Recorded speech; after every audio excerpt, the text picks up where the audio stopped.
Okay, so we talked about the center radius form of the circle equation. There's actually a general form also of the circle equation. So take a look and see how different it is. Right, it's got the x squared plus y squared plus a coefficient times x plus a coefficient times y plus a constant. And notice that it's set equal to 0. So it's very different. And I can't really get the center or the radius just by looking at it. So that tends to be a little bit problematic. So if you only have the general form of equation of a circle, we really have to learn how do I take that form and turn it into center radius form, which is going to be much more useful. So there are some skill drills, there's some steps, right? And they're algebraic steps. You actually did this in Algebra 1. I know you're going to tell me you don't remember, but that's okay. So what we're going to look at is what we call perfect square trinomials. We're going to try to look at a pattern here. So if you take a look at x plus 3 squared, right, and we expand that out, okay, so we're going to expand this out, which you probably learned as take x plus 3 times x plus 3, right? And you probably did x times x, right? And got x squared, and then x times 3 and got 3x, and then took that times 3x and did 3 times 3 is 9. And then you had to put those two together so that you got x squared plus 6x plus 9 as your expanded answer. Okay, so if we take a look at this, there's nothing wrong with that math, but there's an easier way because there's a pattern. Imagine that, a pattern in math. So you can always continue to expand it out, but next year we do so many of these that we just use the shortcut. And the shortcut is, if you look at the one that we did, it's you have your binomial x plus 3 squared. You take the first term and it's squared. Then you take the x and the 3 and you take the product of them, which is just 3x. But how does that get me 6x? Well, you have to double it. 3x and 3x is 6x. And that's always how it's going to work out. And then the last term, 3 squared, is 9. So it's a really easy pattern. So let's try it with the next one, right? So if we take the first term, we get x squared. Easy.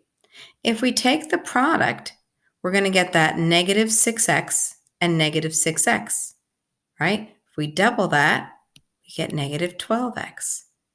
And then if we square the last term, remember a negative squared is a positive,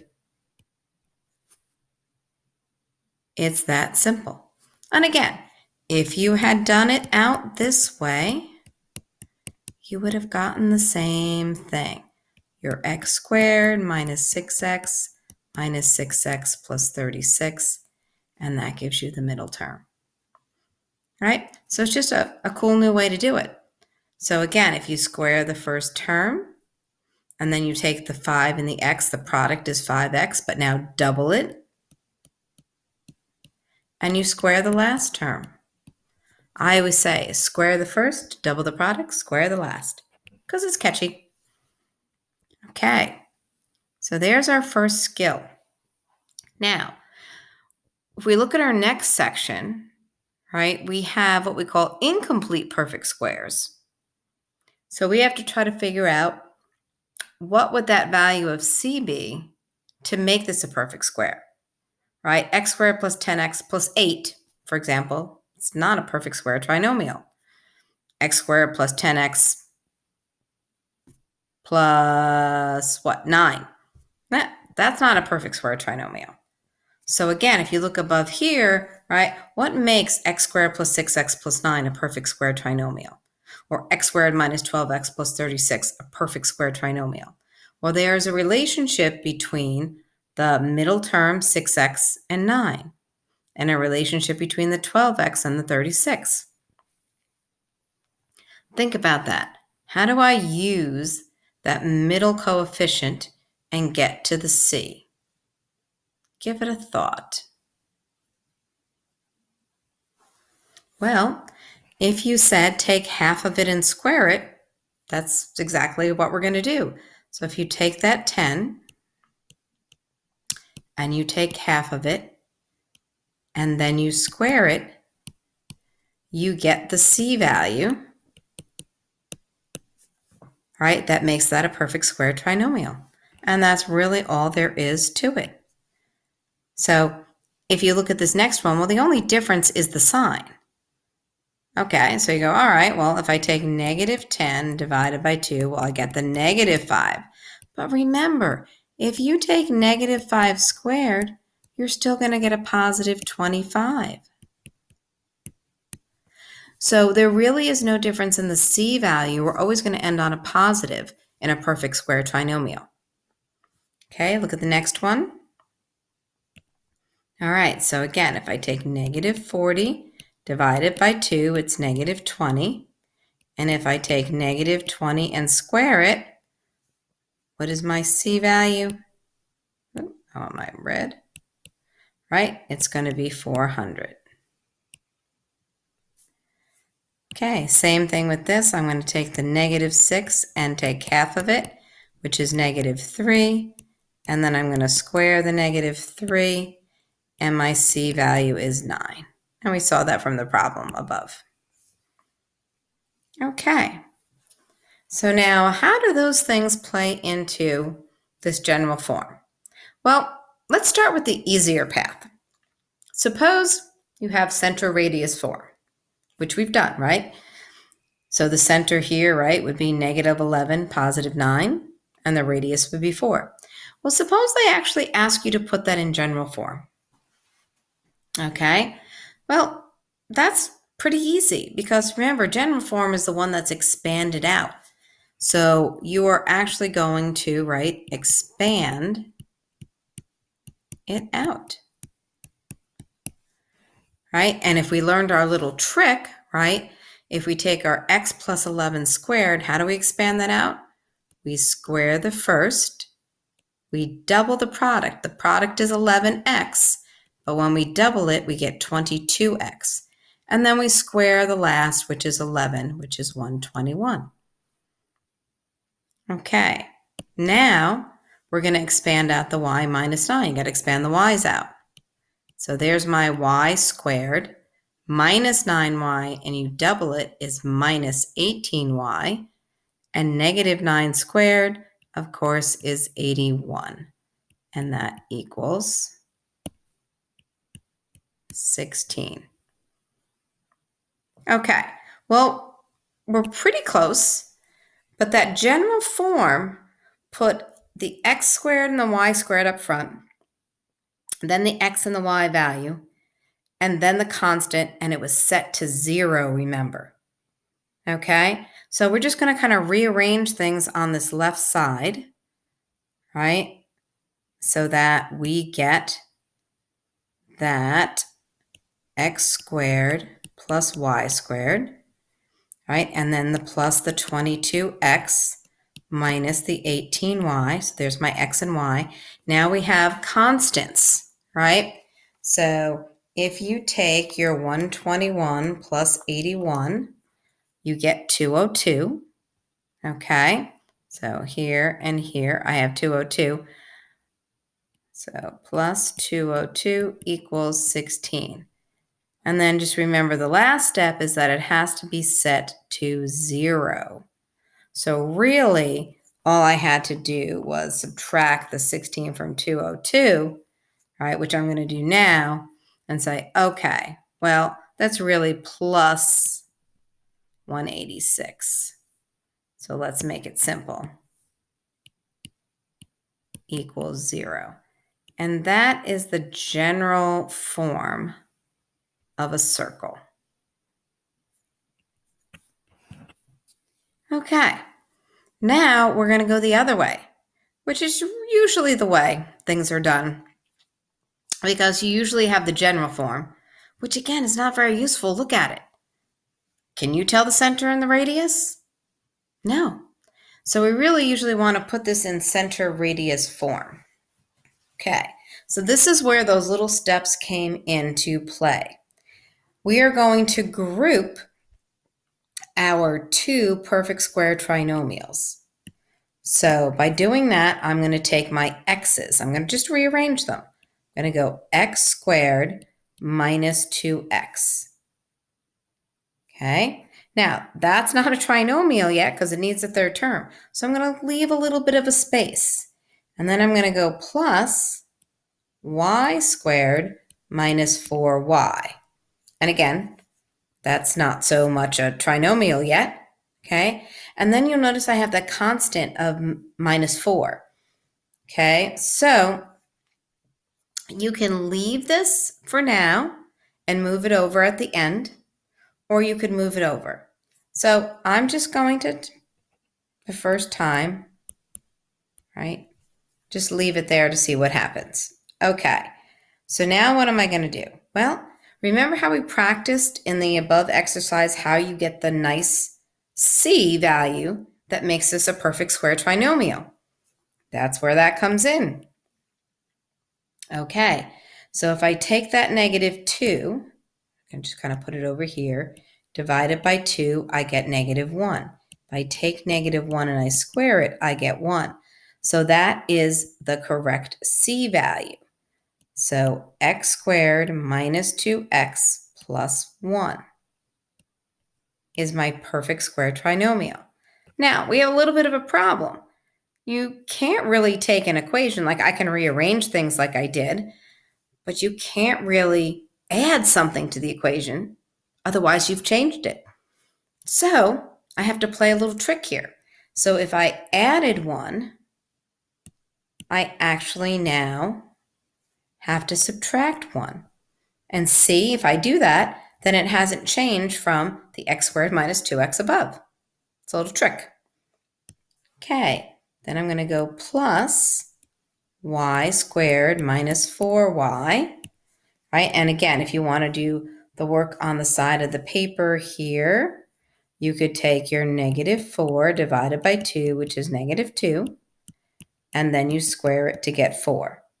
So the perfect square trinomial, I'm going to add 4. But remember, can't really add 4, so I'm going to take away a 4 as soon as I add it. And then again, that doesn't change from the y squared minus 4x. And then remember, we had this other minus 4 equals 0. Okay, so now I have perfect square trinomials. I have to do one more thing. I kind of have to back them up into, well, why are they perfect square trinomials? Right? What is the binomial that actually corresponds with that? So it's blah, blah squared, right? So if you take a look at some of the ones above, really it comes down to your middle term divided by 2. So this is x minus 1. So remember when we had that 1. Right? And again, if you expand that out, you're going to get that trinomial. Okay. Then I'm going to rewrite this one as its perfect square binomial, right? And again, if you look over here, the negative 4 divided by 2 was negative 2, so that's y minus 2 squared. So if you put your work on the side of the paper, it becomes handy. Okay, now the last step, remember, in center radius form is to figure out the radius. So if I take and add up, right, I have negative 1, negative 4, and negative 4, right? And if you say, well, that's minus 9 equals 0, okay, but final answer, remember, that has to be moved over.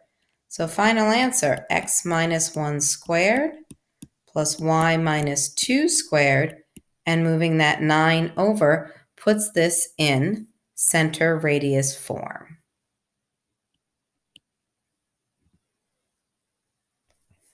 And this is a process called completing the square. You did it in Algebra 1, we do it here, and we do it again next year. It comes in handy. Okay, so let's look at another one, because the more you practice these, the better you will be. Okay, so this next one again is we need to put this into center radius form. Okay, so remember how we did that, right? We're going to rearrange this, right? So that we have our x squared plus x, right? And then there's something, plus our y squared plus 3y plus our something, whoops, minus, a little bit big, minus 6.5 equals 0. Right, so that's our setup. We're just really rearranging. And now it should be easy to come up with that perfect C value that makes this a perfect square trinomial. Now we're going to have fractions here, so don't freak out. If you don't like fractions, you could use decimals. It's up to you, right? So if you look at this first one, you know that that middle coefficient is 1, right? So if I take 1 and divide it by 2, well, I get 1/2. And then if I square that, I get 1/4, right? So again, you could either put 1/4, or if you prefer, you could put 0.25, whatever floats your boat. But remember, we really can't just add a fourth. We have to take away a fourth. So again, that we didn't really change the equation. Okay, and now this next middle term over here is the 3. So I'll put that on the side of the paper. Again, if I take 3 divided by 2, it's 3/2, but I have to square that, so that's 9/4. So again, I would add the 9/4, but then I can't really add the 9/4. I need to take that away. Okay, maybe I should also put that in the blue so you see that we added it.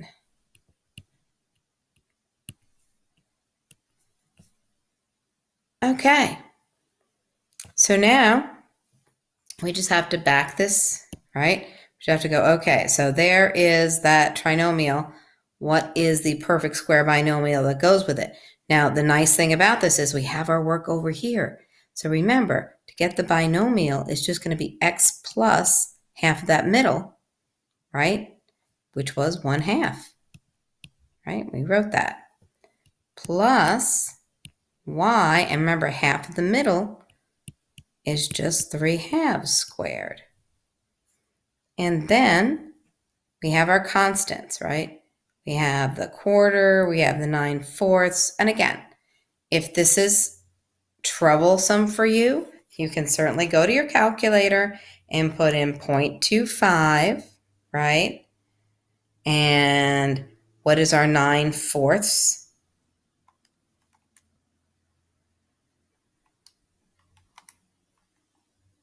Think about that, right? 4 goes into 9 twice with a quarter left over, right? So you go negative 2.25.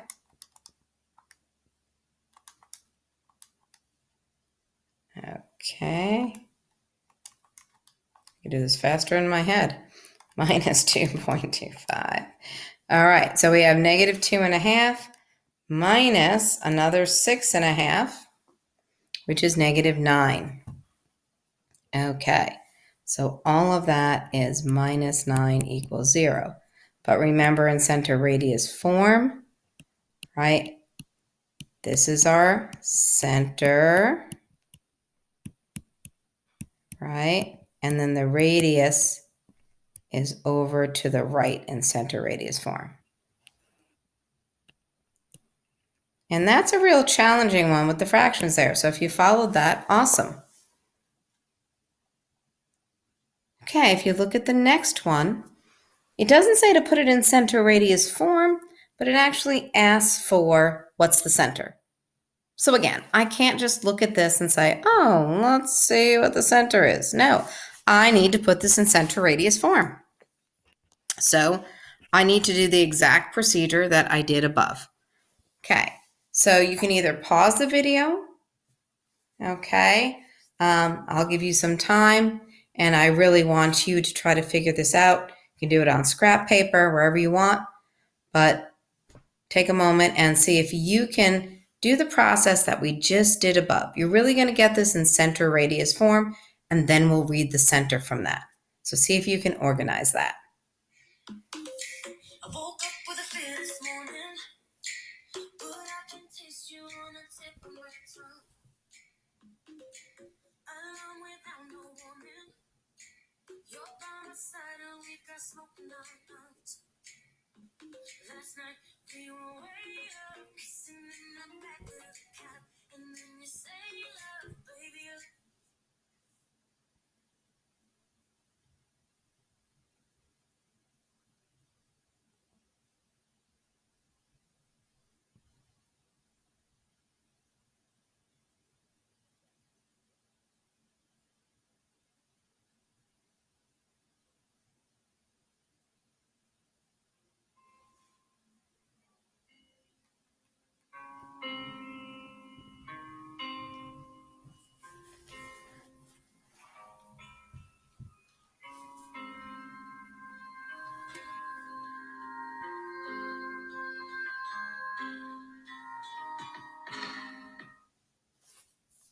Okay, before you get too far, let's just make sure that you have the first thing set up.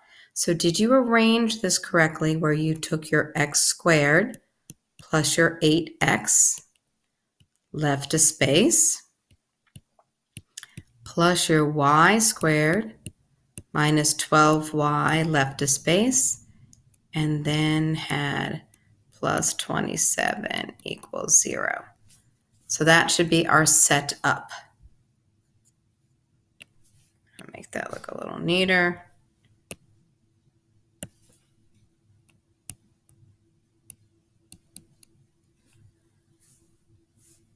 Okay, then you need to work on getting that perfect C value. What's going to make that a perfect square trinomial? I can't just put in any number there. So try that step if you haven't.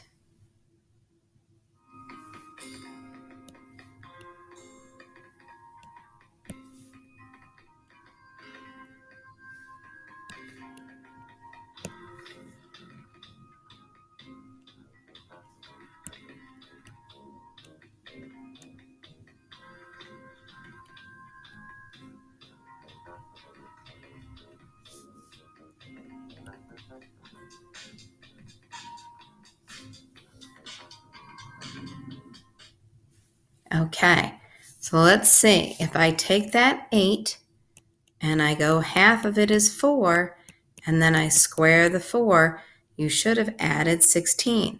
But if you add 16, you have to subtract 16 because you really can't add numbers to the equation. Okay, on the next one, I'm going to take the negative 12 divided by 2, which is negative 6. And if I take negative 6 and I square it, I get 36. So on this one, I should have added 36 and then subtracted 36. Okay. Now let's see if you can take the next step.